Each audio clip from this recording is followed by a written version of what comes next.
Hey guys, and welcome to SAG channel, and today I'm going to share my thoughts about the new patch we got recently, about the version 2.10.0. Before we start, I should say that this is not going to be a rant video. There are plenty of negativity about the patch in the internet. You most likely have already seen it. But I'm just going to share my thoughts about the good things we got on the patch and about the things that are not really good, from my point of view, of course. Stay in. Guys, to save your time, I'm not going to just follow the patch notes line by line, reading you everything we got in the patch. I think that this doesn't make sense. I will just pin your attention to the things that are really important. And the main feature of the update is of course the Bazaar we got recently. Okay guys, first of all, this feature is long awaited, and plenty of people asked for the feature for months already. Actually, I know plenty of games which had same bazaars, same shops, in-game shops, right from the beginning of its development, right after they went live. So, why did it take Plarium so much time to introduce such a feature? I don't know really. I think that there are reasons for sure, and unfortunately we are not going to know why exactly it took so long. So, what is the in-game shop and what does it take you to buy something useful in it? Each time you battle an arena, a tag team arena, you receive a special currency, gold bar. The more times you win in arena, the more gold bars you get, of course.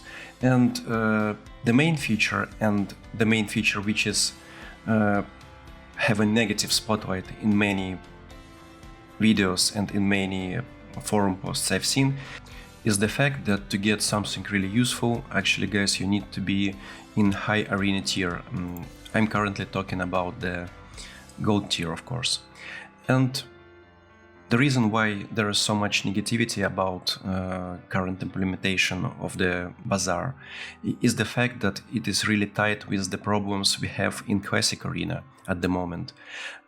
Most likely, most of you have seen really powerful teams in lower arena tiers. I've seen plenty of screenshots of full legendary teams with a decent power hanging in later bronze arena tiers and in silver, and this actually makes really impossible for the newer players, for those who doesn't have really good teams or really powerful teams, to break through and jump into the gold tier, which makes people be concerned about the same fact will be present in the tag team arena.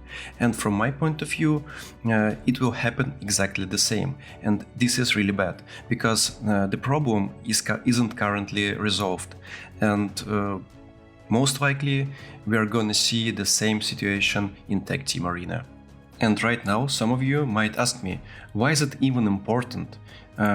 We asked for the shop and we got the shop, just chill. And I agree to a certain extent. Let's open the shop and I will explain why is it really important to get in the highest possible tier. Okay. We need to go right here. Here are the rewards from the bronze tier. And actually I think only energy and the skill tome are the two items which are worth purchasing. Energy is always good. This is the way we develop our accounts, the way we build new champions for the arena, for anything in the game.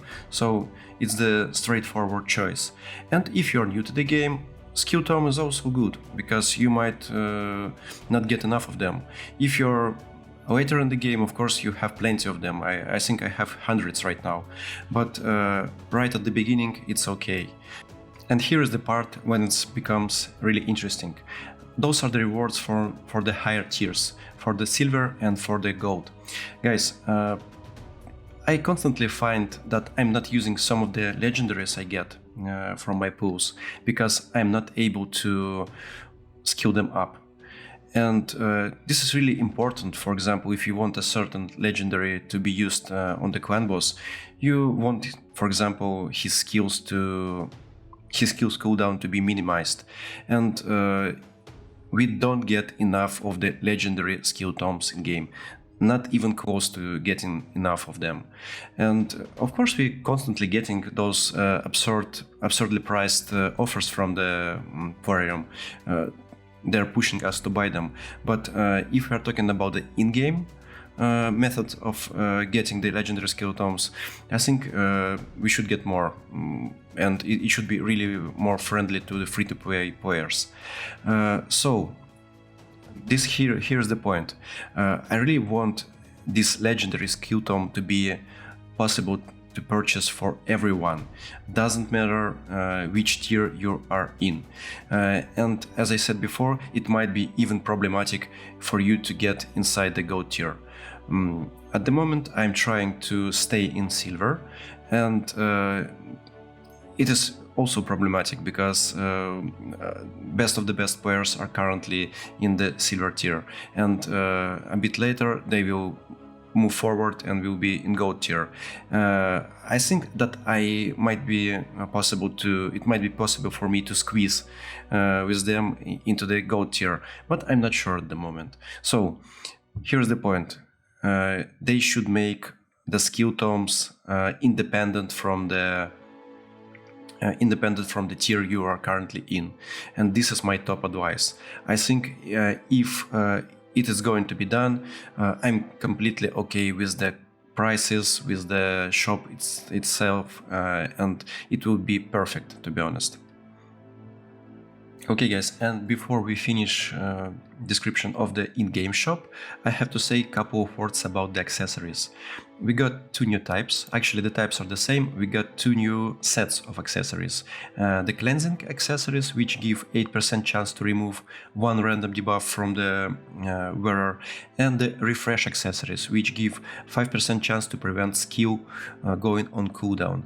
The effects can stack, so you can get up to 24% chance to remove the debuff and up to 15% chance of preventing the cooldown, which is really awesome. But here comes the funny part.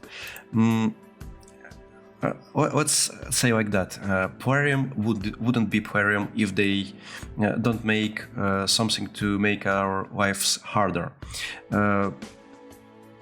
Considering the prices of the skill tomes, it will be really hard to find additional resources to get the accessories, even if we're talking about such wonderful sets of accessories as I described. And I don't know how to deal with it because you get absolutely random item. So, for example, to get a set of items for a certain faction or a certain type of champion, it will take you a lot of effort. Okay, and now let's look through another things we got in this patch. Of course, the Bazaar is the most important one, but there is something really good besides the Bazaar. For example, champion fragments system. It works really simple. You collect champion fragments doing your daily activities or maybe taking part in tournaments, and as soon as you get enough of the fragments, you can unlock a certain champion. It would be just awesome if they add some really powerful champions to be possible to get in this way. For example, a counterattack champion. It would be just tremendous to have the possibility to get someone useful for your clan boss team like that. I don't know. We will see if it's going to work okay, but at least I'm hoping that instead of a bunch of useless rewards from the tournaments, they will give us the possibility to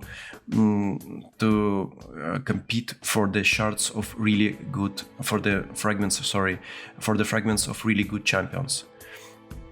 Also, we will get new daily login rewards with the 3 new champions available to get through this system, and I should say that some of them are looking really promising. I'm talking about this guy.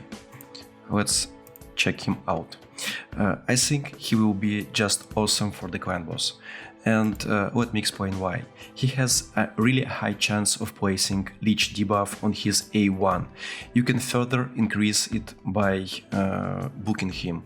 So it's gonna be up to 75% of placing Leech debuff on the A1 hit, which is awesome. If you have, for example, counterattack champion, it actually means that almost constantly you are going to have Leech debuff on the boss. It opens so many possibilities because Leech debuff was buffed itself, and using a combination of a good Leech champion and stalwart gear, you can drop your lifesteal gear. I don't know if it's gonna work like that, like I'm describing, but I'm really hoping him to be a new, really viable clan boss champion. Okay, I'm not going to tell anything about those two champions because they don't look to me that good compared to the Ogryn Tribes guy. Even the legendary, actually. Let's check her kit, but at least from the first look of it, I don't feel that she is going to be really awesome. Don't get me wrong, she looks okay for a support champion because of her provoke and because of her ally protection. Also, that turn meter manipulation is nice on her A1, but I don't really feel that she is gonna be absurdly good. She's gonna be okayish, and this is actually even better because she is a void legendary, and after all, if you play long enough, you are going to get her for free. So it's free and she is decent, so it's okay with me. But as I said before, I'm really looking forward to check this guy. Okay guys, this is it with the major features of the patch, and there are still some things left. Those are the quality of life improvements, small quality of life improvements, some bug fixes, which is always nice to have. Some of them about the tag team arena, some of them about the champion fixes. Guys, I'm not going to read line by line all those things, it's just pointless. I think that you are smart guys, like the video if you are a smart guy, but I'm just going to tell about some of them which are important for me. Okay, these are the improvements of the champions. Finally, Rota's ability was fixed, and now he fights and uses his skill correctly against the targets with the unkillable buff, which is awesome. They fixed some of the aspects of the freeze debuff of Tormin, but introduced new ones, which is absurd. I really think that they should at least test such things before releasing the patch, and I hope that finally in the next patch he is going to be fixed in full, and he is gonna be just like he is intended to be. Here we have some more game experience enhancements, and guys, there are two things which are really important. Let's start from the less important. Just read up this string. Moderators will be indicated in the game chat. Okay, I finally know that we have moderators in game chat. To be honest, I haven't seen a single one, and it is awesome that we are actually going to have moderators, because some channels which are highly populated sometimes feel like a junkyard.